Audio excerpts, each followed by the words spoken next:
ہر بندہ روزی روٹی کی تلاش میں ہوتا ہے، ہر آدمی کسب حلال کی کوشش کرتا ہے۔ میں نہیں کہتا کہ ہر آدمی ہی کسب حلال کرتا ہوگا، لیکن میں سمجھتا ہوں کوشش کرتا ہوگا، یعنی مسلمان۔ اور اگر نہیں کرتا تو اسے کوشش کرنی چاہیے، کیونکہ ہمیں ہمارا اللہ فرماتا ہے اے ایمان والو، حلال روزگار، پاک طیب طاہر روزگار اختیار کرو اور اس پاک چیز میں سے کھاؤ جو اللہ نے آپ کو عطا فرمائی۔ ایک جگہ حضور علیہ الصلوۃ والسلام نے ارشاد فرمایا کہ سب سے بہترین کمائی ہاتھ کی کمائی ہے۔ ایسے مزدور وغیرہ بٹے وغیرہ میں کام کرتے ہیں، کھیتوں میں کھیتی باڑی کرتے ہیں، یا بڑھائی ہوتے ہیں جو لکڑ کا کام یا کسی بھی شیشے کا کام، یعنی ہاتھ سے جو کام کرتے ہیں، فرمایا یہ ہاتھ سے کمائی کرنے والے سب سے بہترین ہیں، اور سب سے بہتر غذا ہاتھ سے کمائے ہوئے پیسے کی غذا ہے۔ حضور علیہ الصلوۃ والسلام نے ارشاد فرمایا۔ اب اسلام میں جو حلال کمائی کی اہمیت ہے، اس کے بارے میں حضور علیہ الصلوۃ والسلام ارشاد فرماتے ہیں، حلال کمانا فرض کے بعد دوسرا فرض ہے، یعنی یہ فرض ہے۔ آپ نے اکثر دیکھا ہوگا کہ نوٹ کے اوپر لکھا ہوا ہے کہ حلال روزگار، حلال کمانا عین عبادت ہے، اس طرح کی کوئی عبارت لکھی ہوتی ہے۔ رزق حلال عین عبادت ہے۔ اچھا، عین، اور آپ کو پتہ نا ایک ہوتا ہے فرض عین، ایک ہوتا ہے فرض کفایہ۔ تو یہ کفایہ نہیں، فرض عین، یعنی ایسی عبادت ہے اور ایسا فرض ہے کہ جس کے بغیر چھٹکارا ہو ہی نہیں سکتا اللہ کی بارگاہ میں۔ میں اور آپ مقبول یا قبول ہو ہی نہیں سکتے جب تک کہ حلال روزگار نہ کمائیں۔ 1% بھی کسی قسم کا چانس نہیں۔ ہر ایک طرف توجہ دی جاتی ہے، لیکن اس طرف توجہ دینا ذرا کم ہوتا ہے۔ یاد رکھیں، جو بھی جس فیلڈ میں ہے اس کی کمائی میں حلال اور حرام کا دخل ہوتا ہے۔ یاد رکھیں، اتنا علم ہر ایک اپنی فیلڈ کا رکھے شرعی طور پر کہ یہ جو کما رہا ہے جن ذرائع سے کما رہا ہے، حلال کما رہا ہے یا حرام کما رہا ہے، اتنا اس کو علم ہونا فرض ہے، واجب ہے، ضروری ہے۔ اگر اتنا علم اس کو نہ ہو کہ میں جس فیلڈ میں پڑا ہوا ہوں، میں جو کام کر رہا ہوں، اس میں حلال کیسے ہوتا ہے اور حرام کیسے ہوتا ہے، یہ اس کو اگر پتہ نہ چلے تو اس کی تو کمائی حرام ہے، اس کی تو کمائی ناجائز ہے، اس کو پتہ ہی نہیں۔ اتنا عالم اس کے لیے ہونا ضروری ہے کہ اس کو پتہ ہونا چاہیے کہ میں حلال کما رہا ہوں یا حرام کما رہا ہوں۔ اچھا، جھوٹ بھی بولا جاتا ہے۔ آپ دیکھتے ہیں کہ اپنی جو چیز بیچی جاتی ہے یا کچھ کمایا جاتا ہے تو اکثر و بیشتر جھوٹ کا سہارا بھی ہوتا ہے۔ جھوٹ ویسے بھی بولنا نہیں چاہیے، اور جھوٹ بولنے والے کے لیے حضور علیہ الصلوۃ والسلام نے ارشاد فرمایا کہ جو جھوٹ بولتا ہے تو اس کے تو رزق میں کمی کر دی جاتی ہے۔ وہ جھوٹ اس لیے بول رہا ہے کہ رزق میں اضافہ ہو، رزق میں زیادہ ہو، زیادتی ہو۔ دیکھیں نا، آپ کسی فیلڈ کو لے لیں، میں اگر ایک کا نام لوں تو آپ کہیں گے ہاں وہاں ہے، لیکن میں آپ یقین کریں کہ دوسرے کا نام لوں تو آپ کہیں گے وہاں بھی ہے۔ یعنی ہر فیلڈ میں یہ چیز چلتی ہے کہ حرام بھی ہے، حلال بھی ہے، دونوں ہیں، لیکن حلال ذرا کم ہے، حرام زیادہ ہے۔ لہذا اس حرام سے مجھے اور آپ کو ہی بچنا ہے، اور تو کوئی نہیں بچے گا۔ حضور نبی دو عالم صلی اللہ علیہ وسلم نے ارشاد فرمایا کہ جو جھوٹ بولتا ہے اس کے رزق میں کمی ہو جاتی ہے۔ رزق میں کمی کیسے ہوتی ہے؟ آپ یاد رکھیں، رزق فقط روٹی کو نہیں کہتے یا پیسوں کو نہیں کہتے، رزق علم کو بھی کہتے ہیں، رزق جاہ و جلال کو بھی کہتے ہیں، رزق وقار اور عزت کو بھی کہتے ہیں، رزق جو ہے وہ اچھائی کو بھی کہتے ہیں کہ یہ بندہ اچھا ہے، لوگ کہیں یہ نیک ہے، وغیرہ وغیرہ۔ یہ ہے رزق، بہت ساری چیزیں ہیں رزق۔ جو اچھائی ہو، جو نیکی ہو، وہ رزق میں داخل ہے۔ جس بندے کی عادت ہو کہ وہ جھوٹ بولے، اس کا رزق کم کر دیا جاتا ہے، اس کی قدر معاشرے میں نہیں ہوتی، روزی روٹی بھی کم ہوتی ہے، اس میں یعنی برکت نہیں رہتی۔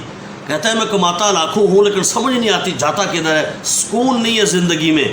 میں سمجھتا ہوں بلکہ اسلام ہمیں سمجھاتا ہے کہ تمہاری رزق روٹی میں اس لیے برکت نہیں ہے کہ تم نے جھوٹ کا سہارا لیا۔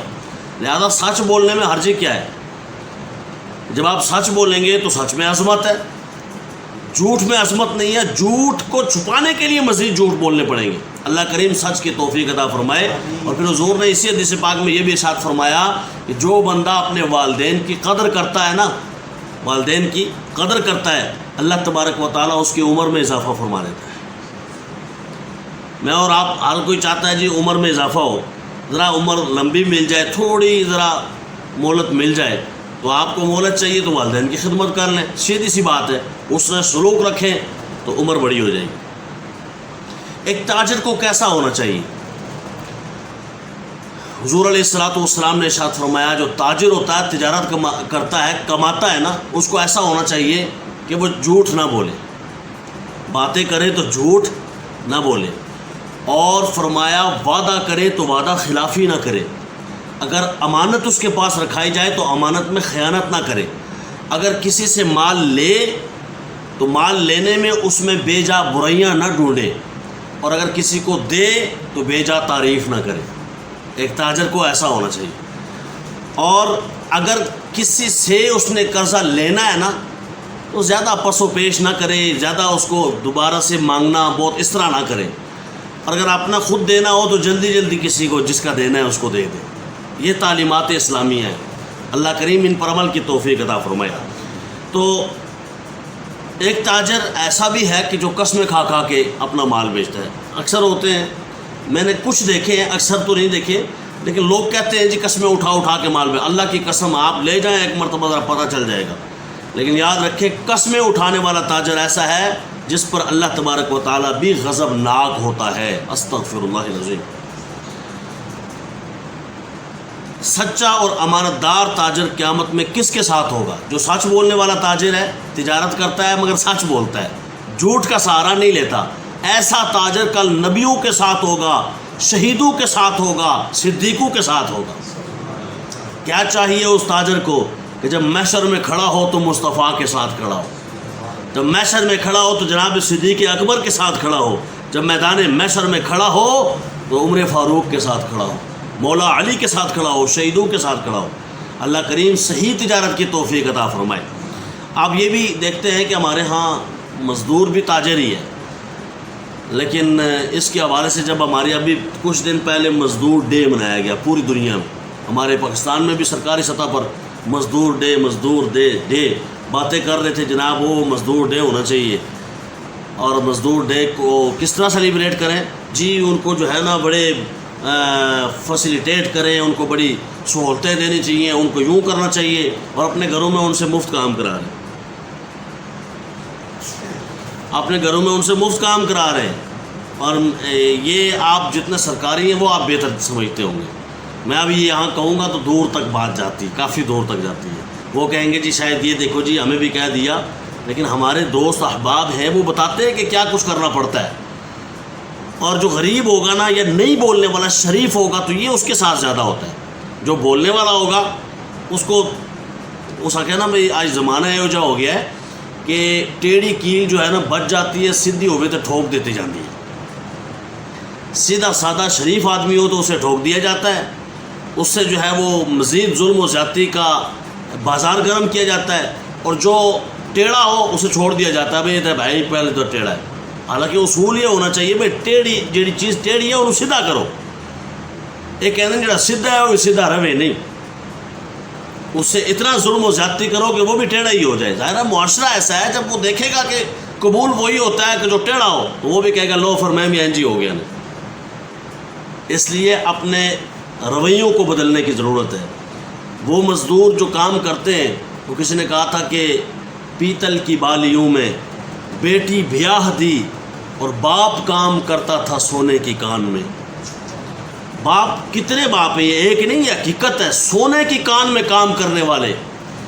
یعنی آپ ان سے پوچھیں گے تو وہ کہیں گے جی ہم پارلیمنٹ میں کام کرتے ہیں، ہم فلاں جگہ کام کرتے ہیں، ہمارا افسر کا نام فلانا ہے۔ بندہ کہے گا یہ تو مطلب ہے یہ تو مال ہی منہ کمانا ہوئے گا، لیکن جب وہ پوچھو تو کہنا میرے نال تو بڑی زیادتی ہوتی ہے، مجھے تو کچھ دیا ہی نہیں جاتا، یہ بھی نہیں ہوتا، وہ بھی نہیں ہوتا۔ یہ سننے کی باتیں ہیں، ہمارے لوگ بتاتے ہیں۔